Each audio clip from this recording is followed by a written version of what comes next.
Welcome to the podcast. I'm your host, Jaden Schaefer. Today on the show, we're talking about one of the most important AI policy moves that I think we've seen in quite a long time. President Trump has just signed a new AI executive order. I want to talk about why this could be fundamental in shaping the future of AI inside of the United States and perhaps inside the world. This isn't just another bureaucratic document that is going to sit on a shelf. This executive order is a really direct shot at the patchwork that we have right now on a state level of different AI regulations. We have California, we have New York, we have Illinois. A whole bunch of people have been, states have been putting in their own AI regulation.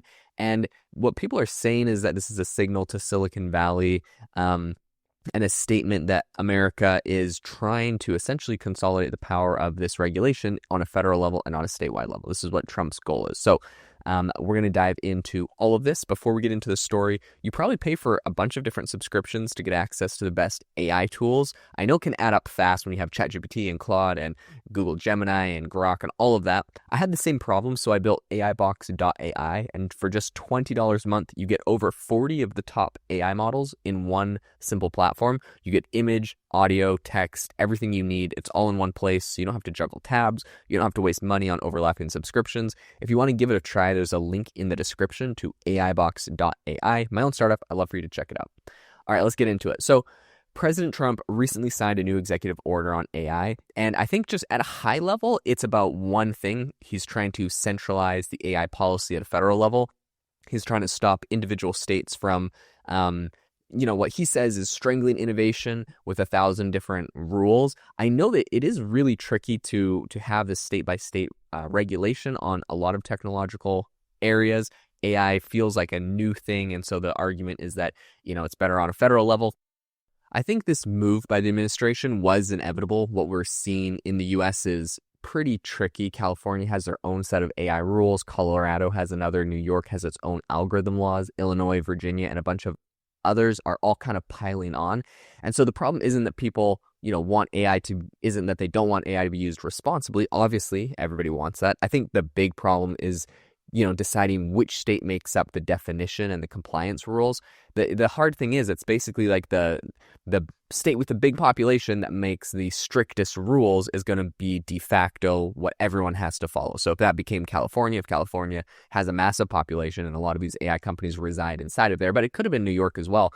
But let's say California makes all of the AI all of the AI regulations and rules, and they're the strictest, then basically if you want to create AI in the United States, you need that market, and so you have to follow those. I think that's what the federal government is trying to wrestle control away from them, because there's, you have to think there's a lot more than just the compliance. There's the reporting, there's penalties, and so it's really tricky for smaller AI companies, obviously, to grow, and that's kind of the argument, whether that's an accurate kind of issue, but the argument is that this is making it tricky for smaller companies. I think that there's probably an element to this of like California making rules and then California extracting penalties and fees from big companies. So you could see that would be an incentive for California to make the strictest rules. And of course, that is why you could imagine Trump with his kind of beef with California, and Newsom really doesn't want him to have that power. So I think if you're in a startup, it is really difficult to get 50 different legal teams going, or someone that can represent all 50 different states. If you're an enterprise company, this is definitely going to slow down development. If you're a foreign company, especially China, this is probably something that they don't care at all about because their regulation is basically non-existent. I guess they do have, rules about what data can go into their models, but beyond that, they can release whatever they want. They don't have to red team or do any safety testing. So this is kind of a tricky point when we're making it harder for American companies than foreign companies. And so Trump's executive order is saying that this shouldn't be the case. I think the core idea is that the United States is going to have one national AI framework, not a fragmented state-by-state regulatory kind of thing that we have going on right now. And I think the current order directs the federal agencies to identify state AI laws that are, considered overly burdensome, inconsistent, or harmful to national AI competitiveness. And then it is letting those federal government agencies go and challenge those regulations in law. So essentially, it's just trying to countersue and get rid of any regulations that they don't think are good. So states can still go and make all their own AI regulations, but if they make one that is deemed overburdensome by the federal government, they'll get sued. They'll have to have a lawsuit about that. I think one of the most controversial parts of this is that it ties federal funding to compliance. So in other words, if a state is, insisting on enforcing a particular AI regulation and it's directly conflicting with the federal AI policy, that state could lose access to certain federal funds. That's infrastructure money, broadband funding, technology grants. All of those are on the table with this executive order. And I think predictably, a lot of governors of different states are mad about this. From a business and innovation standpoint, some people are saying this makes a lot of sense. AI is not, like zoning laws or local traffic rules. It's kind of a foundational technology. It touches national security, defense, healthcare, finance, education, productivity. So it's really tricky to have 50 different interpretations of what is quote unquote allowed if you have every single state making their own rules. So I think this is similar to how we handle aviation or like telecom, interstate commerce, all that kind of stuff. If every state had their own rules for airplanes, it would obviously be chaos and a massive nightmare for every airport and Boeing and Airbus and, like everyone. So we have a federal level, we have this on a federal level for like the aviation industry. So this executive order is trying to create something called the AI Litigation Task Force inside the Department of Justice. And their job is essentially to actively go and challenge state laws that are, what they're doing, what they call obstructing national AI policy. So I don't think this is a symbolic move, which I feel like sometimes in these like executive orders, we see like it's kind of posturing and feels symbolic, and it's hard to see what the tangible impact will be. I think they're pretty serious. I mean, they're essentially saying like you can keep doing whatever you guys want, but like we will sue you. You're going to go to court if it's not what the federal regulations are, if it's more overly burdensome than that. So I think that's why it matters. There's a lot of critics right now that are jumping in and saying that it undermines states' rights. And I think I'm generally very pro states' rights, but I think that there is a bit of a difference between local governance and national competitiveness when state level regulation is threatening America's ability to lead in a strategic technology. Then the federal government, I think, has a responsibility to step in. In my opinion, I would prefer, as someone that has an AI company, I'd prefer to just have one set of guidelines and rules that I have to follow instead of having to, work on 50. So I think if, all of these different states' AI laws are coming from deep technical understanding, that's fantastic, but not all of them are. And I think they're often written by people who don't just build software, they don't train models, they don't deploy AI systems. They're written maybe with good intentions, sure, in many cases, but that's not how you win a technological race with Russia and China, is through good intentions. So I think another important part of the executive order is its framing as, essentially framing AI as a really important economic growth engine for America. I think this is very different from previous administrations' approaches in technology. We've leaned heavily into kind of the safety mandates during the last administration, audits, compliance, all of that. I think right now they're framing this as, they're trying to remove barriers and accelerate development and let American companies compete and win.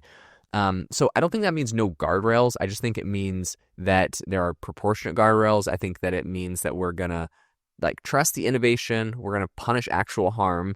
And instead of having kind of like a preemptive regulatory hypothetical risks that we're trying to stop, if there's an issue, we'll stop it. But otherwise, we'll try to see where AI takes us and we'll let it get developed. So I think one thing that's important to understand with this is that the executive order doesn't instantly erase states' laws, right? Because we have all these different states, California, New York, that have already been enacting laws. And so all this is doing is kind of setting it up where legal challenges from a federal level can be taken to make sure that everything is kind of in line. The Commerce Department has been asked to review state AI laws and publish guidance on which ones are considered problematic. This is going to take months, so it's not going to be quick. Or I guess immediate. Months, I guess, for the federal government is pretty quick. After that, we're going to see a bunch of lawsuits. Some states are going to fight. Others, I think, will just kind of accept what is. This is definitely going to be a multi-year battle. This is, this is not over. It's kind of just the beginning. But I think the signal has been sent. And I think, startups, investors, people that are building, they know that America is actively trying to make it easier to build AI inside of our country. I think we've already seen how this is kind of helping with the markets. When like a government makes it clear that they support innovation or capital flow, the talent will stay, companies will invest more. And I think that's kind of what we're seeing right now. So of course, the media's reaction has been, framing this as Trump helping big tech. Personally, I think this is a shallow take, and I'm not like a huge fan of big tech owning everything in the whole world. I think there should be way more competition.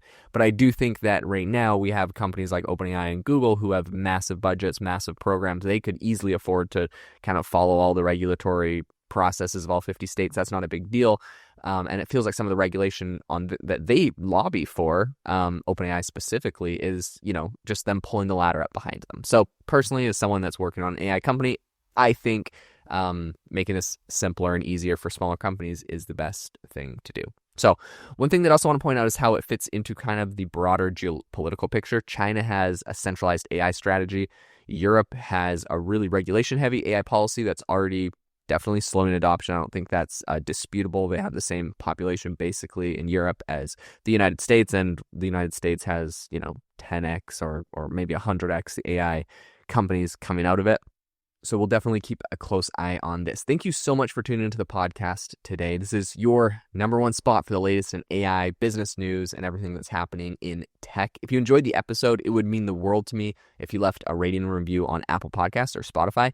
Also, don't forget to check out the latest features on AIbox.ai. Our no-code AI app builder is in beta right now, and I would love for you to check it out. You can describe the tool that you want, and our AI is going to build it for you with one click. So the link is in the description to AIbox.ai. Have a great day.